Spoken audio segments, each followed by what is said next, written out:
All right, what is going on? Tampa Predators trade. What? So let's start off with Tampa. Tampa gets Tanner Jeannot from the Nashville Predators. Jeannot is a 25-year-old winger, plays left and right wing. Restricted free agent at the end of this summer, so he's due up for some type of contract extension or new contract. It's going to be a pay raise from his current contract of $800,000. What that contract will look like is yet to be seen.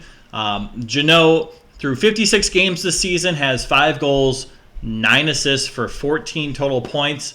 He's a -1. Do with that information what you will, with the plus or minus. Also has 85 penalty minutes. Last year was his official rookie year. He was very good. 81 games. He had 24 goals, 17 assists for 41 points. He was a +2 and had 130 penalty minutes.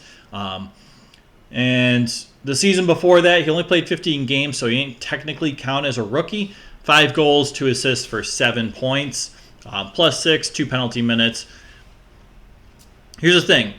He takes a lot of minor penalties. It is what it is, but he's also a big physical guy. He can drop the gloves. He can fight if you need him to. He can defend your key players, your star players, but he can also put the puck in the net. He's a fairly skilled player. He's a young kid having a down year. Clearly a down year considering his past 2 seasons. The point production he's put up at or just above a half point per game. Again, still young, still going to keep growing. Even in Nashville last year, it was a lot of speculation that he hasn't hit his ceiling yet. There's still some growth to be had there. He's a very good forechecker. I like Tanner Jeannot a lot, but man, he's having a brutal season in Nashville this year. So I would personally place the value of Tanner Jeannot at like a second-round pick, maybe, because there's that potential. But he's having such a brutal year. You could even make the case for like a third-round pick. I don't know, but the Tampa just decided they don't want to draft players anymore. They don't want to be involved in the draft. So they get the Predators get Cal Foote, who's a defenseman, an NHL level defenseman. He's decent, more of a stay-at-home defenseman. Played a lot of third-line minutes in Tampa. He played some top 4 minutes too for a hot second over there.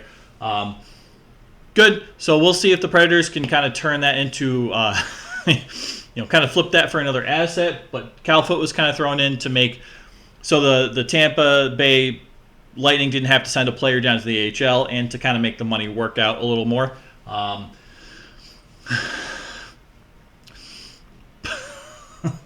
can't help but laugh. The Predators get a first-round pick for 2025. It's top 10 protected.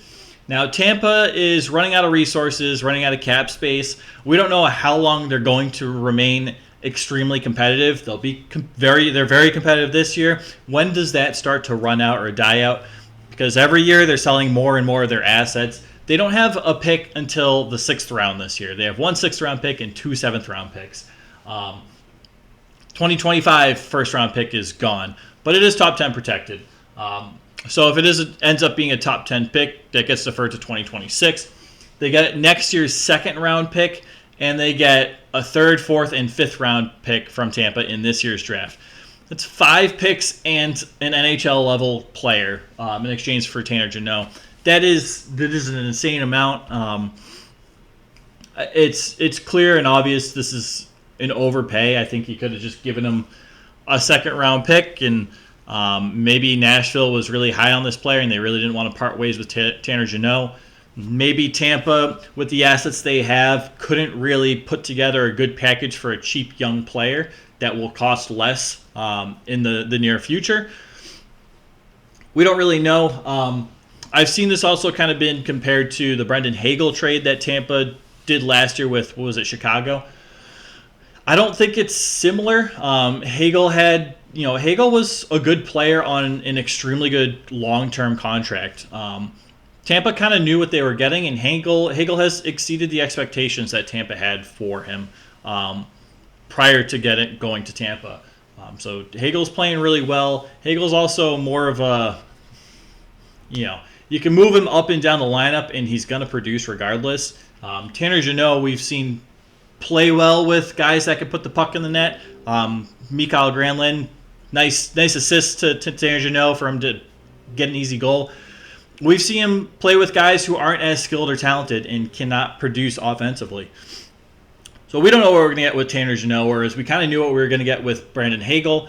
Tanner Jeannot is also a restricted free agent after this year, meaning his salary beyond the season is yet to be determined, whereas Hagel signed to that long-term, low cap hit contract. Hagel is a steal of a contract, and part of that's why Tampa gave up as many assets as they did to get Hagel. I don't see that same mentality in this trade. I think this is just Tampa being desperate to remain competitive and Stanley Cup contenders. Jeannot is a good playoff performer.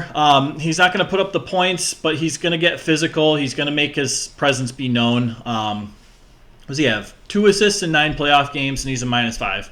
Also playing for the Nashville Predators, who don't really get out of the first round. So he's there. He'll be physical. He'll have an impact on any playoff series. You don't have to score goals or points to have an impact in a playoff series. We've seen that time in and time out.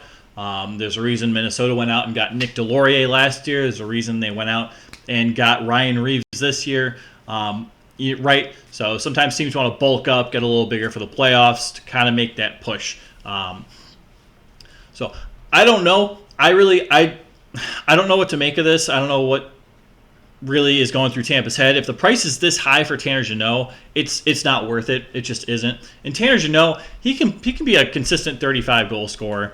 And then maybe you're like, okay, this is reasonable, but I mean, we'll see what number pick in the draft this first round pick is, or the second round pick. They could end up being higher, and they could be decent prospects that turn into 35 goal scorers. You never know. So I don't know. I'm really just convinced Tampa doesn't want to draft. They just don't want to be involved in the draft anymore. They keep trading all their picks away, and all of them, and for years to come. Let's see. So I mean, cap friendly only goes up 3 years. So this year, the following year, and the year after to 2025. They don't have any of those first round picks. Those are all gone, and they only have 1 second round pick in 2025 and 2 third round picks. None of this year. Again, they don't have picks in rounds 1 through 5 this year.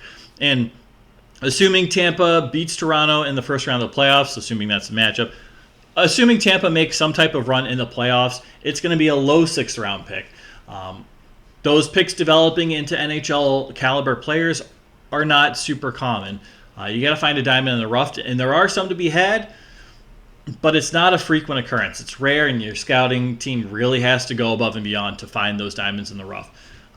So let me know what you think, especially if you're a Tampa fan. Are you mad at this? A lot of recent massive extensions handed out to existing players, trading all your picks away.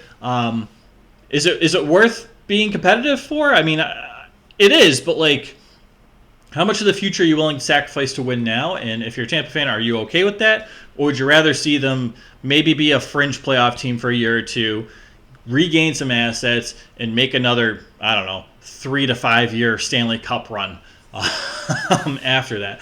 Let me know what you guys think. I appreciate you for watching. Just one of the more bizarre trades I've seen, so I don't really know what to make of it, but I appreciate you guys for watching. Take care, all right?